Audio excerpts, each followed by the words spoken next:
तो बच्चों ये फील्ड बुक है और फील्ड बुक तुम्हारे 4 नंबर की आएगी और इसमें 2 आकृतियाँ बनेगी। पहली आकृति तो कौन सी बनेगी? त्रिभुज की। कौन सी बनेगी? त्रिभुज की। दूसरी कौन सी बनेगी? समलम चतुर्भुज की, जिसको ट्रिपेजियम बोलते हैं। क्या बोलते हैं? ट्रिपेजियम। अच्छा एक देखो, इसमें पहली आकृति, दूसरी आकृति, तीसरी आकृति, चौथी आकृति और 5वीं आकृति। 5 आकृति। इसमें कितनी आकृति है? 5। इसमें पहला तो ये क्या बन गया? त्रिभुज बन गया, ट्राइंगल बन गया। तो इसको उठा करके यहाँ पर रख दिया हमने। देखो ये त्रिभुज बना ABH। तो ये का ये बन रहा है ABH। इसका बेस आधार कितना है? 10 है, जो मैंने 10 रख दिया। और इसकी जो ऊंचाई हाइट, ध्यान रखना बच्चों, हाइट 90 डिग्री पर होती है। तो ये चिन्ह किसका है? 90 डिग्री का। किसका है चिन्ह? 90 डिग्री। तो 90 डिग्री पर ऊंचाई होती है, ध्यान रखना। अब ए से H ऊंचाई है, तो हम क्या करेंगे? A और H के बीच की दूरी ज्ञात करेंगे। 826 और इन तीनों का योग करेंगे, ऐड कर देंगे हम, तो कितना आ जाएगा? 34। आगे बात समझ में। इसके बाद में ये नीचे वाली आकृति उठाएंगे। अब नीचे वाली भी आकृति कौन सी है? त्रिभुज बन रहा है नीचे वाली भी। तो ये नीचे वाली भी आकृति, ये 90 डिग्री, तो ये भी 90 डिग्री है। तो इसको उठा करके मैंने एज इट इज ऐसे कैसे बना दिया। ये त्रिभुज है और कौन सा त्रिभुज है? BCH। तो ये त्रिभुज बना दे BCH और इसका आधार कितना हमारे पास? 10 दे रखा है और इसकी हाइट, ऊंचाई कितनी दे रखी है? 40, 14 दे रखी है। इसके बाद में हमने आकृति ले ली है तीसरे नंबर की। देखो ये रही CGD। तो CGD इसका आधार कितना है बेटा?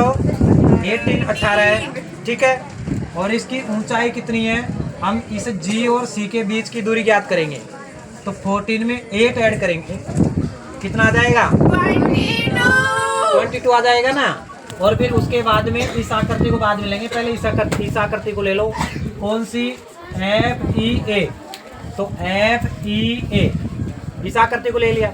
इसका आधार कितना है बेटा? 10 और इसकी हाइट कितनी है? 6। तो इन 4 जो त्रिभुज है इस आकृति में 5, इस फील्ड बुक में 5 आकृतियां हैं, उनमें से 4 तो त्रिभुज बन रही है और 1 चतुर्भुज बन रही है। और इसमें चतुर्भुज कौन सा बनेगा? समलम चतुर्भुज। कौन सा बनेगा? समलम चतुर्भुज। मेरा समलम चतुर्भुज कौन सा? FEGD। तो इसका एक भुजा तो हो गई ये 10, दूसरी भुजा हो गई 18 और इसकी बीच की दूरी कितनी है? 20। ये 20। अच्छा, समलम चतुर्भुज का क्षेत्रफल का जो सूत्र होता है 1/2 ब्रैकेट में आमने सामने की भुजाओं के क्या करेंगे? योग करेंगे, गुणा उनके बीच की दूरी। तो बेटा बताओ 1/2 ऐसे के ऐसे कर देंगे और आमने सामने की भुजाओं का योग। ये आमने सामने की भुजा, एक तो ये भुजा है, एक ये भुजा है, इन दोनों क्या करेंगे? प्लस कर देंगे ना ऐड। तो करो 18 में 10 ऐड कर दो, कर दिया। गुणा इनके बीच की दूरी कौन सी? ये कितनी है? कितनी है? 20 है ना।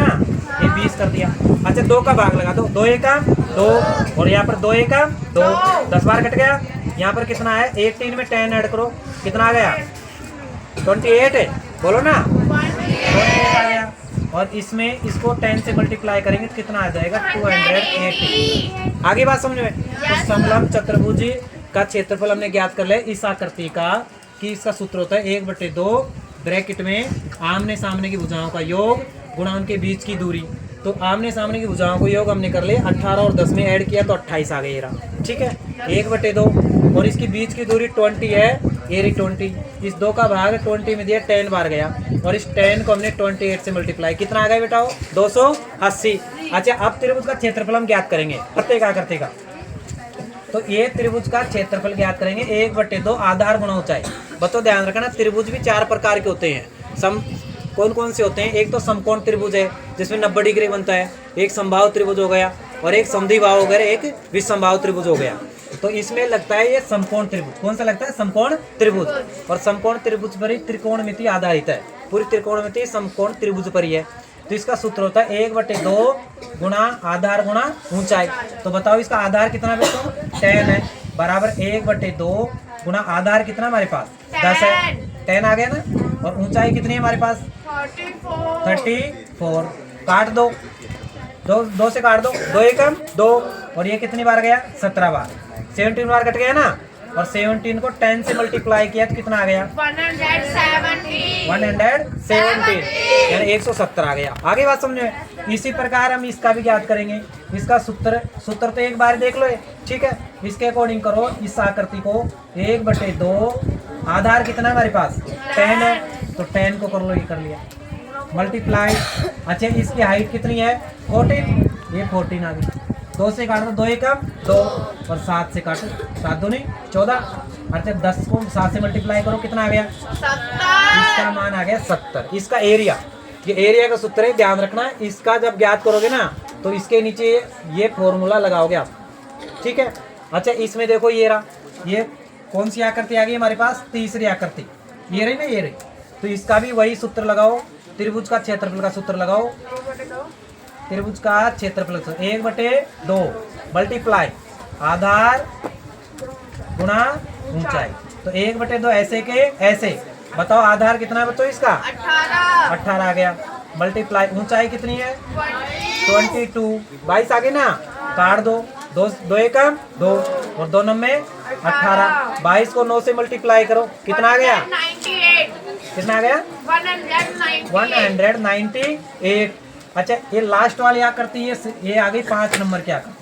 ये भी त्रिभुज बन रहा है, तो इसमें भी सूत्र जमाओ। त्रिभुज का क्षेत्रफल का सूत्र बताओ। त्रिभुज क्षेत्रफल सूत्र 1/2 मल्टीप्लाई आधार मल्टीप्लाई ऊंचाई। अच्छा, इंग्लिश में आप इंग्लिश में लिखोगे, ध्यान रखना वहाँ पर, क्योंकि आधार क्या लिखोगे? बेस, और ऊंचाई क्या लिखोगे? हाइट। आगे बात समझ में? इक्वल 1/2 मल्टीप्लाई, कितना आ गया आधार यहाँ पर? 10 मल्टीप्लाई ऊंचाई कितना आ गया बेटा? 6 है। काटो, 2 एकम 2, और 2 तिया 6। 10 को 3 से गुणा करो, कितना आ गया? 30। अब ये तो हमने अलग अलग आकृति का निकाल लिया। अब ये पूरी फील्ड बुक का पूछ रहा है कि पूरी फील्ड बुक का क्षेत्रफल कितना है। तो हम क्या करेंगे? सभी का क्या कर देंगे? जो कर देंगे, ऐड कर देंगे ना। करो ना फिर। ये पहली आकृति का बताओ 280, दूसरी का बताओ ये रहा 173 का बताओ कितना आ गया? ये रहा 70, और 4 का कितना आ गया? 198, ये रहा 198, और 5 का कितना आ गया? 30। ये रहा 30। अच्छा, इसको हमने ऐड किया, कितना आ गया? 7, कितना आ गया? 740। देखो, आप ऐड करो, आप ऐड कर लेना कि 30 में 70 जोड़ लेना, 100 आ जाएंगे। 100 में 200 जोड़ लेना, 300 आ जाएंगे। 2 कम 300 ना, और 300, 200, 500 ऐसे आप जोड़ोगे तो 740 आ जाएगा। आए के बाद समझ में? अरे कर लोगे फील्ड बुक? कर लोगे क्या? कर लेना फील्ड बुक, है ना? Okay sir.